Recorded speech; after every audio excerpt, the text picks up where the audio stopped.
На площадке Каспийская Рилевской линии варят первый армокаркас для будущей стены в грунте. Грейфер перетащили ближе к этой стене в грунте, которую он будет копать. Также добавилось количество техники на площадке.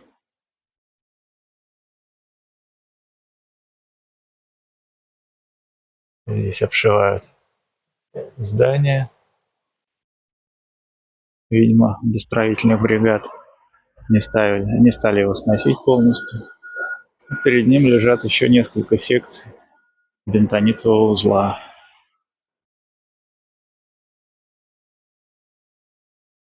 Более развернутый и интересный репортаж будет чуть позже на нашем канале.